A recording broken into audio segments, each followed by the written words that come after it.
fuck? What's with the dolly? What? It's been a year. What the fuck happened? Nothing. Diego. It's a brand new car. Brand new. Help me push it in, dude. Come on. What? Welcome back to the curb cut.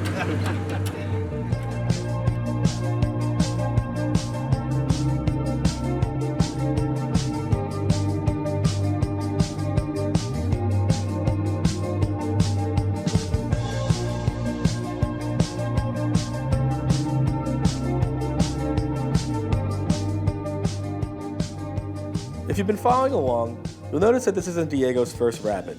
It isn't his second either. We're actually on Project Mark 1 number 3. It's been a long road to get Diego's project together, and an even longer road to Alpine Volks Fair. 1,600 miles round trip to be exact, and a very eventful 1,600 miles at that. Join Diego, Lyle, and myself for a round at Lease and Vito, and we'll catch you all up to date on Diego's Mark 1 Rabbit. We promise you, it's a hell of a story.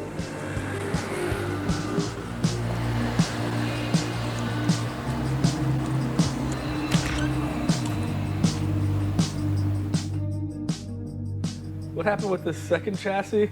Third, second. Well, I guess it's the third. The one you pulled up with that night is the one that was the second one we've abandoned now. What made you not go with that motor? Or with that car rather? It was just too rusty. When I got it from Mike, it looked fine. It looked like it was the one, but then we took it to the first paint shop.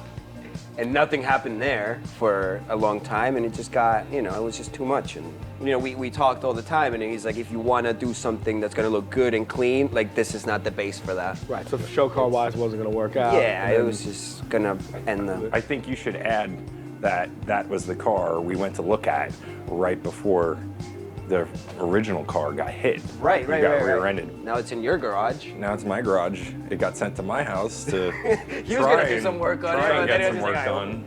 Yeah. And I did, and then I kind of said the same thing. I just It's too clapped out. there was way too many panels that needed to be replaced. The final finish on the car wouldn't have been as good as the new car looks. The car looks So now we're looking at wonderful. We're looking at the third Mark 1 here. Yeah. Yep. The third. And that came from where? So I had just gotten back from vacation, and it popped up on Marketplace. It was like burn all the Mark 1s. It's like this Facebook page Mike rolling. sent it to you, I believe, right? Yeah. And he's like, dude, you should get this. Like, I saw it because he had been there for a while, and Mike was like, oh, you should get this. And I'm like, fuck, maybe I should. And I sent it to him. He's like, absolutely. Like, that's like a cleaner base. So I hit up the guy. He was in Virginia, and he was like, yeah, I got all the work done at the dealership because it was like a homie price, and they hooked me up. They did everything I wanted. Life kind of took over, and the car's just been sitting there for years. And now I'm just getting rid of it with all the parts. Like, I'm just out of the scene. Just come and get it. So then I sent him a deposit. My friend Mike took his truck to pick it up in Virginia from PA, and then we met somewhere in PA with a truck and a dolly. We transferred her over and then drove it back to the garage. Yeah. Okay. So that's what we're dealing with now. Yeah.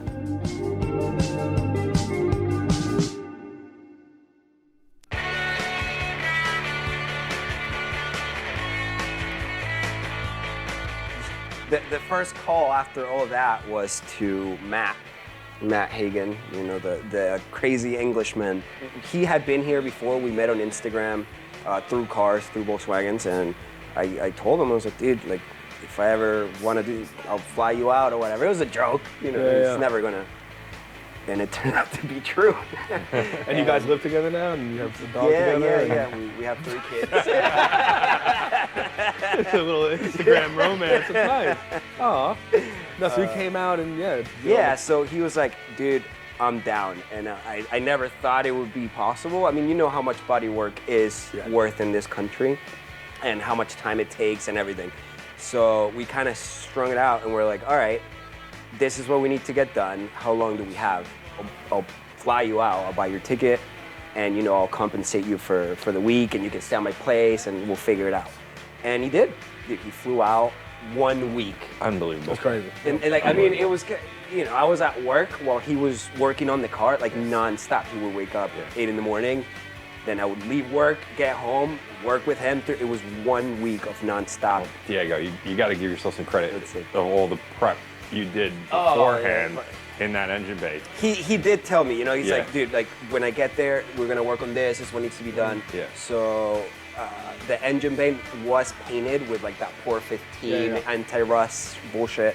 So we took all that out. I mean, I went in there with like little miserable to get out too. It took forever, just like drilling. But we tried to do as much as we could before we got here, just so he could just make it straight. He knocked it out of the park. Yeah, I mean, it was Yeah. insane. Unbelievable. It was Unbelievable. and like again, and for all this to be done in 1 week in a parking garage in your garage, it's not like crazy facilities. And then we had Lyle welding. We had another friend, Dennis, kind of like come and help weld. Indoors, outdoors. Like rain and then wind. It was. We What were was it? It was covering the cold. car with the cardboard. Yeah, it was Get a weld going. So the weld gas would work properly. And it was super cold. We were trying to figure it out.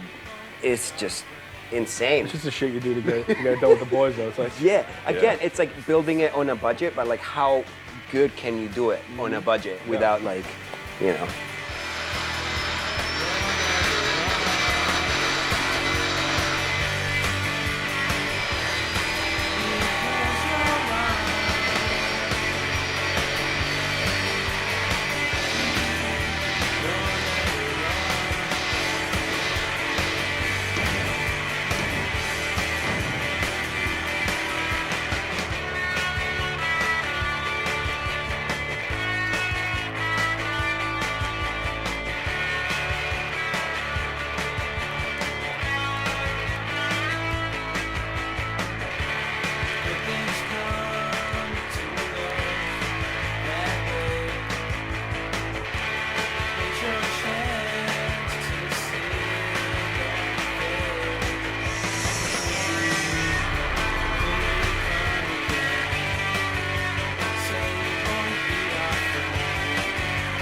all right, so ultimately, once the prep work's done, the decision was to not use the first paint shop we were dealing with, but to take it to where?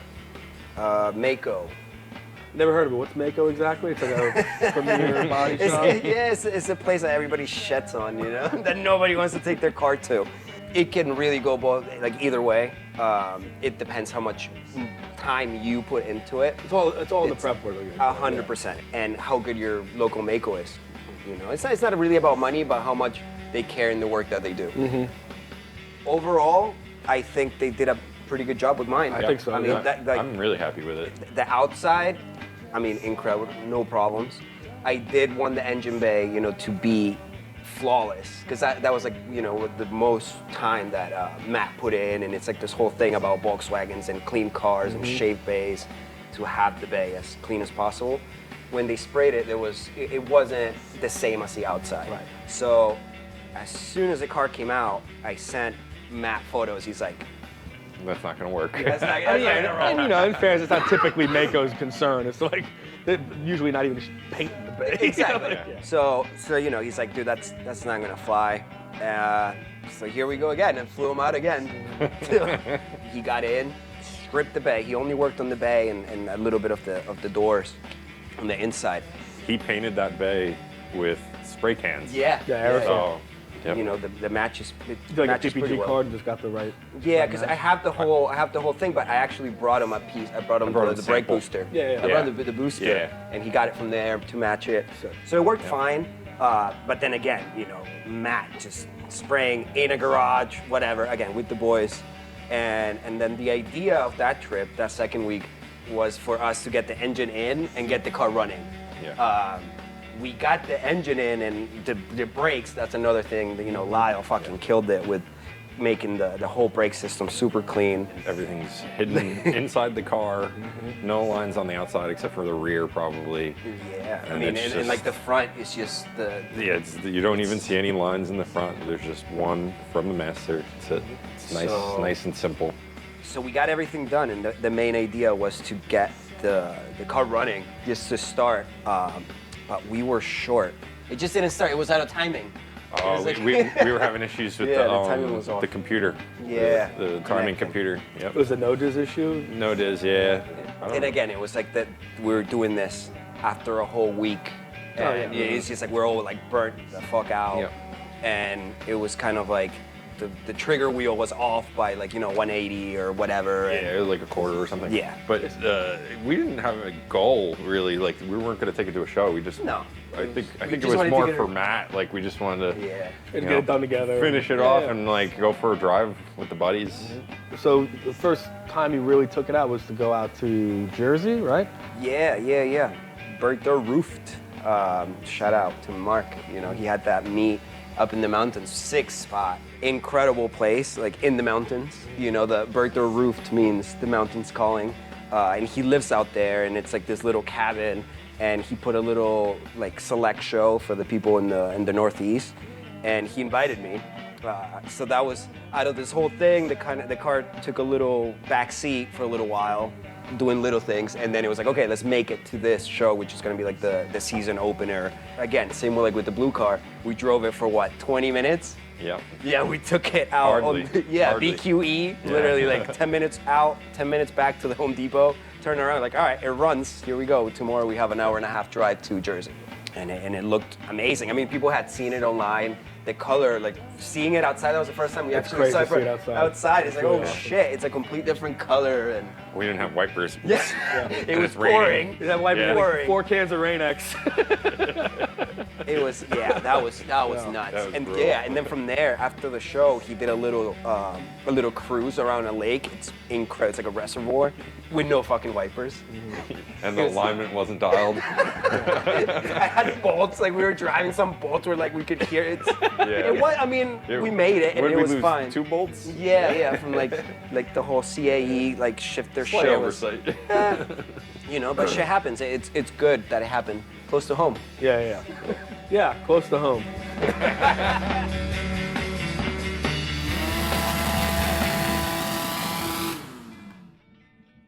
What's AVF to Volkswagen, to everyone, Volkswagen community? Yeah, big deal. Alpine Volks Fair. Used to be called Solo, right? Solo back in the day, and like every good thing comes to an end. Mm-hmm. We can't really have good things and nice things because of People fuck it up. people fuck it up. It's a really small German town in the middle of Georgia, in Helen, Georgia. Mountains of Georgia. In the mountains, yeah. Beautiful. Incredible town, and it's literally one strip, and then it's just taken over by Volkswagens a full week. We had gone before in the blue car, and that was open, but then it started to get to that point again where people were like on edge. So this year, Paul, the amazing guy that runs Eurotripper, and he's the guy that puts it all together, and he made it invite only. So yeah, I mean, the whole idea was to drive it all the way down there. Because what's the deal? Trailing your car there is like you're not supposed to do that. What was the idea there, Diego? Yeah, nice trailer, you fucking pussy. Did you ever get those stickers made, or No, that was the plan. That was the plan. maybe a good thing you But didn't get those maybe made? it's a great thing I didn't get those made. Yeah, because So- we left at what? We left New York at like 2 in the morning that morning. 2 a.m. Yeah, around that. Sounds about right. And when did we stop driving? That was, what is it, 1 o'clock or something like that? Or, Yeah. no, like 11:30. I had like a go bag of some tools in the car, and Yeah, and then kaboom. kaboom is right, yeah. We were just driving, dude. I mean, we passed DC. We got to what, Virginia. Everything was fine. Temp was great. We did hit a lot of rain. While driving, I did feel some, ram air. Like it wasn't running completely great. There was getting air in there. And then with the rain, I did feel like different, like burps and everything. I was just like, the car was just literally not having a good time. John was right next to me. He was doing a video, and I downshifted. I was on 5th, but we weren't going like 120. 60 miles. Yeah, 70, 60, and I downshifted, and I went to 4th, and away a little bit. Then I did go into 3rd, and I hit it, and it went fine. And then when I let go of the gas, it was just like, "Ugh," and I was like, oh shit, well that was weird. That's a burp I didn't hear before. And then I slowly hit the gas again, same thing, and then I went to hit it again, and it was just smoke everywhere. Dude, and it was flames all over under the car. Like, I watched the whole thing, because when I pulled away from you in that moment, I saw like white smoke, and I was like, we're smoking something here. It's not tires, what the fuck? And then before I could even look again in the rear view, Dude, I had heard it and saw the flames. Oh, you Thankfully, heard it. we were going fast enough that it kind of put itself out. So in other words, the engine blew. Yeah, through 2 rods. Well, we pull over, and Lyle pulls up, and yeah. So yeah, I mean, I luckily enough, I was in the middle lane, and then dude, it felt surreal. I was just there, and I'm just like, I gotta fucking, the car just shut off, you know, I turned it off right away, and I was just like, all right. So I go to the right, I remember looking in the rear view, and everybody's stopping, like going sideways. It's like, what the fuck just happened? Honestly, I never thought it was gonna be as bad as it really was. I did hear like bolts and pieces of like, you know, block just hitting the car. Like, I'm like, oh. I gotta say, Diego, that is one of the most catastrophic blow-ups I've seen. Because I saw it, as I watched it, and I was like, that's fucked. It's over. Yeah, so, you know, I do have to say, last time we went to Georgia, we had zero stops, like zero flaws. It was there and back with no problems. Was it a bad ground on the headlight? Yeah, like on the headlight. It was like literally a little screw that came loose. The headlight went out? But, you know, this time, It's the same motor, yeah. It's the same motor, but I was a little nervous, and I was like, all right, we got too lucky last time. I never thought the whole fucking engine was gonna blow up. Yeah. What do you do? That was the first thing in my head was like, what the fuck do we do? We're like halfway there. Do you turn back? You already paid for hotels. You're meeting people there. All this time and money that you've put into this fucking thing to go to this one show, and it literally just fucking flies, and you're just like, now what? You're gonna show up to a show? Explodes. Yeah. What has it been? Like since you got the car, a year and a half, almost 2 years probably. Dude, and all this time waiting. We've been literally dedicated to go to this show. Yeah. And then, you know, in the first half day, the car blows up. It was devastating. You start thinking, what do? You go there, you turn around, you start making plans. You know, you're like, hey. I found that U-Haul in like 5 minutes. Right. So it was like there. We were like 5 miles from So It was first like thing, minutes down the road, right? First thing we had to do was get a U-Haul. Doesn't matter. We can't just leave the car here, so we gotta get a U-Haul. So U-Haul, boom, it was right there, next exit, perfect. I literally look at Lyle, and he's like on his fucking phone. And I'm like, dude, what are we gonna do? He's like, there's an engine 20 miles from here. Let's fucking get it. We'll swap it overnight, drive it back. I was like, shut the fuck up. I was like, and then you're like, dude, we all chip in time and fucking hands. Like, we'll get the shit done. There's no problem. It's like, yo, if this is gonna happen to somebody, like, this is the best group of people that could fucking happen to. Yeah. On the way to U-Haul, I'm making calls. I'm like, who can bring me a fucking engine to Georgia? So I start hitting up all the Mark I people that I know. I hit up this guy, Cole. He's from Florida. And he's like, I'm like, dude, blah, blah, blah, this happened. He's like, oh, I'm already here in Helen. But hit up this guy, Jake. He just left, or he hasn't left yet, and I know he has 2 engines. I'm like, no fucking way. So he gives me the number, and it's this guy that I had followed a week before on Instagram. We followed each other. Never talked to this guy, and I hit him up, and then he's like, dude, I just left, but I'm 30 minutes away from my shop. Like, I literally turn around and go pick up whatever you need. Most life-saving phone call. Literally. For real. Dude, what are the odds? You know, it could have been anybody. Okay, it could have been like 3 hours from home, like, you know. Yeah. While we were doing that, Lyle was fucking taking the head off. He's like, we need to see what's going on. We come back, the car's like taking apart already. We were gone for like, 45 minutes. Probably about, yeah. I already had as soon as you guys left, I was ripping, before you even left, I think, I was literally ripping the He's like, the we need motor to down. see what the fuck is up. He's like, maybe I wanted to could see salvage maybe the if we could salvage the head, you know, and see if there's bent valves and whatnot. Sure enough, there was pretty much everything on the engine. It was trashed. And then, I mean, you know, I think I was on the phone while you were putting the car on the trailer. Yeah, so we were pushing the car, and he's like talking to Jake, and Jake was like, dude, what do you need? Well, the engine was a 1.8. The one that Jake brought up was a 2.0, so it got a better engine out of it. Okay. No tranny, but it was just literally the block, the head, and then he's like, dude, do you have a head gasket? He's like, yeah, brand new head gasket. Wow. Like shit that you're just like somebody you're that not getting has AutoZone either. No, You need no. some of this shit. Yeah, so, dude, everything we needed was in place. Yeah. We have the car, we have the engine coming from Jake. Where the fuck are we gonna do this? We know the town already has problems. We don't wanna be a disturbance. We don't wanna be those guys. Yeah. Our Airbnb was in an HOA that was like... Yeah, like it's like you can only Pristine, have two yeah, yeah. cars in Yeah, there. yeah, Like yeah. they check your names when you go in and shit. So we're like, what are we gonna do?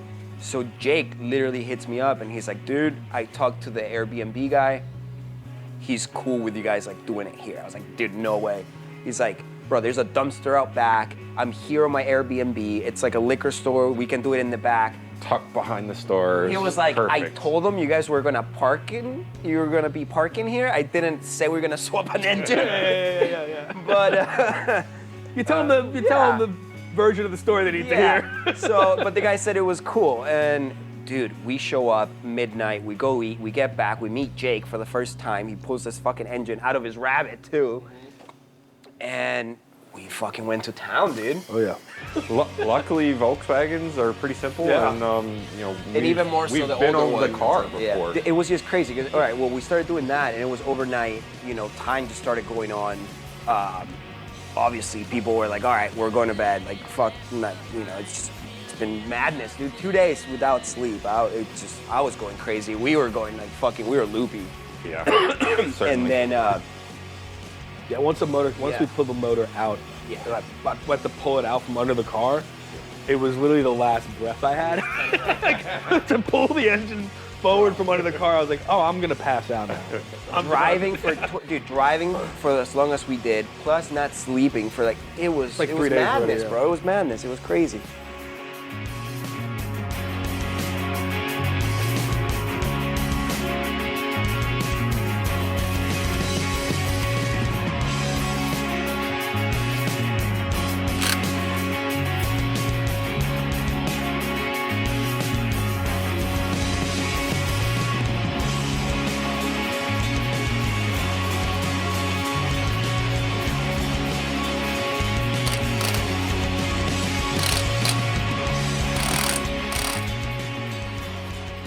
Up to this point, everything was going great, and we were golden. and I'm everything. tearing the oil pan off. He's taking the oil pan off from the old car, from the new engine, and we go and we open the new engine, and it didn't have an oil pump. So somebody had been in there and removed, because they're getting harder to find. Mm-hmm. So we take out where we tried to take the old one out. and it was stuck. It was bent, like the Like shaft 60 is- degrees. Because a lot of things happen when it blew up too. Like the cam gears you had cracked. Yeah, There's yeah, a bunch of like Yeah. little components that were broken here and there from the original motor. It was fucked. Like all the rods were bent. You know, the whole motor was messed up. So now what do? Like, that's the thing. What time? 4 in the morning? You need an oil pump in the middle of Georgia. And then all the people that you know are already on the way to the show. So it's like, what the fuck do you do? But I remembered, before he went to bed, this guy, Errol, he makes amazing, like aluminum pieces, like anything, like just, and he hits me up. He's like, dude, I'm in Helen already, but my shop is not too far. If you need anything, just let me know. I got parts too, just hit me up. Yeah. So I was like, okay. Dude, 4, 5, 6 in the morning, everybody's sleeping. I'm DMing anyone and their mothers. So what happens, I remember Errol. And I'm like, dude, this guy's gonna save the day. Errol gets up and he's like, dude, you're lucky I have like little kids that woke me up and I saw this now. He fucking pulls up. He's like, dude, what happened, blah, blah, blah. We told him the story. All right, well, you see that I'm here in Helen. My shop is 2 hours away, so it's a 4-hour round trip. No one's home, but here are the keys. Go and take whatever you want. Dude, I get there. He opens the thing. I take the keys. Perfect. Everything as he said it. I open the garage. Incredible garage. And he's got like Jettas and GTIs, like fucking incredible place. And dude, it's literally like, yo, take whatever you want and then just let me know what you took. Figure And it out you know, later. yeah. We came back. It was the pump and something else. And it was like an oil pan gasket or something. Oh, the pump and the baffle. Yeah. Yeah. So it's like, all right, we put that in, and it was like, all right, the car should start. Yeah. Yep. So we And, come back. You're almost done, like putting all back together. And, we had to put the carbs on.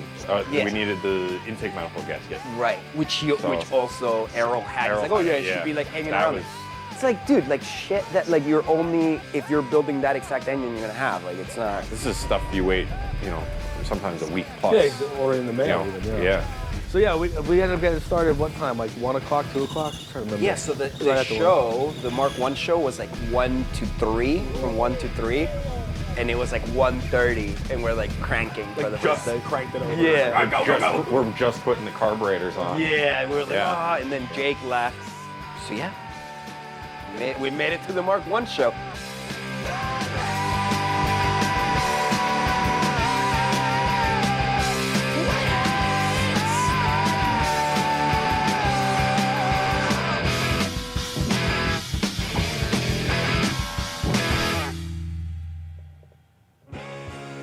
So after that, at what point, so the main event is on Saturday, and there's a whole invitational thing. At what point during the week do they let you know if you got approved or not for the Yeah, so main lawn event? to go to the main show on the Saturday, you need to be approved, as you can't just show up and go. So for that, you need to go to these previous meets that go all along the town. It's like all day, every day, different things. Yeah, literally every 2 hours there's a different meet at a coffee shop. It's kind of like cars and coffee around the town. And the guy that's running it with some Event organizers. yeah, exactly. They just walk around and they put a sticker on your windshield, and then you got to fill out this paperwork, and then you're accepted into the show on Saturday. There was like a Players pop-up. Players is a really big show in the UK that they do every year, and they had a pop-up at AVF. One of the guys like running whatever the pop-up was there, and he saw it. He's like, dude, like nobody selected this yet. Like, just the effort you guys put in, like literally that's more than enough to get you in. And like, and the card looks great. So he put a sticker, and we fill out the paperwork. And then Jake was also with us, and then he also got into the show. It was really cool. We knew that the engine wasn't gonna look as clean and beautiful for the show as it was before it blew up. But it still got into the show, so that was really cool. And then the idea was to always drive it back. Yeah. There was no other choice. In my eyes, if you're not driving your car to the show, what's the point? Exactly. It's a car. Drive it, exactly. Yeah. So, Even if you blow it up. Yeah. Fix it and drive Fix it. Drive back. So, we only stopped we for did. gas on the way back, dude. Yeah. And I feel like, maybe that would have been, but we would never know. But, I just feel things didn't play right on the way down, but on the way back, the weather was great. There was no rain. And there was no problems. Literally nothing. Just gas and go.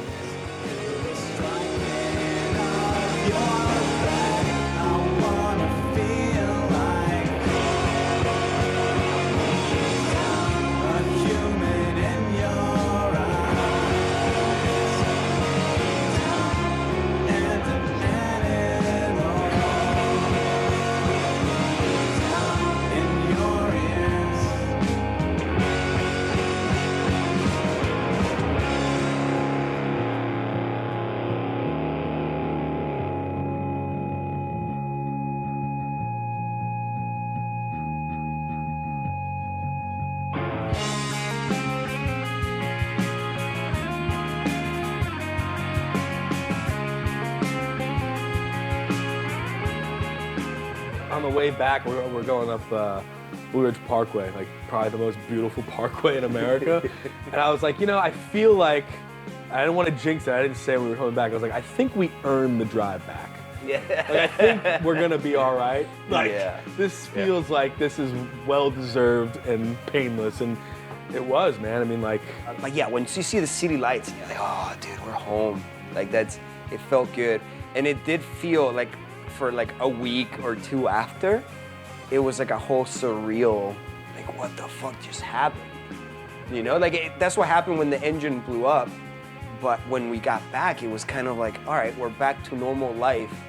But you can't like forget that. Like that happened, but how did it happen? It was just a wild adventure. It was so fast, and it was like, it came to like Monday. It's like, all right, we're back to work. And Well, it's dude, like, for me, I came back and it was like, as soon as I got back in the shop on Monday, I was like, all right, we're finishing this. We're doing it.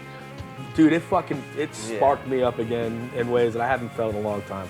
I was losing a lot of steam up here, and then like, just that trip really was like, it's fucking summer. You've got 4 projects to finish. Yeah. Let's go. yeah. No, as soon as I got Good back, weather. I put my engine in my Rabbit. I put the turbo diesel in, and Sick. Yeah, I'm getting to work on it. boys are back, man. Yeah. It's a fucking great feeling. We've got Mark 1 Madness to Yeah, look that's- forward to. Yeah. That's a show we always go to. It's like you go, you camp. It's really nice. What kind of trailer are you gonna bring?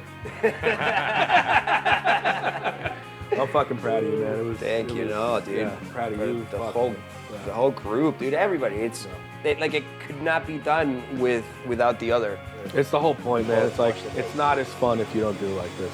It really makes it totally worth it. That's what it's all about. That's what we kept saying. We're like, I can't believe it. We did it, but it's the only way to do it. It's like you're not sending your car off to be done by somebody else and then you just enjoy it. No, like you're sweat, blood, and tears. Like literally. Real ones only. Yeah. Yeah. Well, fuck. We got the rest of the summer to enjoy here. Got hell yeah. a lot of shit to finish, and Good weather. we're off to a good start here. Yeah. Pretty nice car too. Cheers, Salute, boys. guys.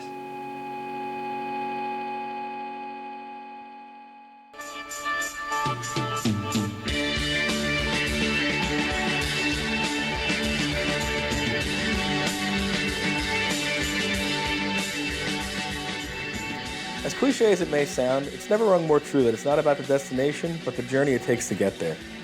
Trips like this, for all their highs and lows, are so supremely motivating and ripe with purpose that we wouldn't trade them for the world. For everything we went through, I truly hope that every single enthusiast, every car nut, every single group of friends has a chance to wrap their arms around a circumstance like this. There's honestly nothing like it. Surreal might be the word. These old cars can change your life, or at the very least, they're here to get you from point A to point B on becoming the person you're meant to be. It's only up to you whether you get there or not. So happy driving, guys. Enjoy the season and always remember to pack your tools. We'll see you out there.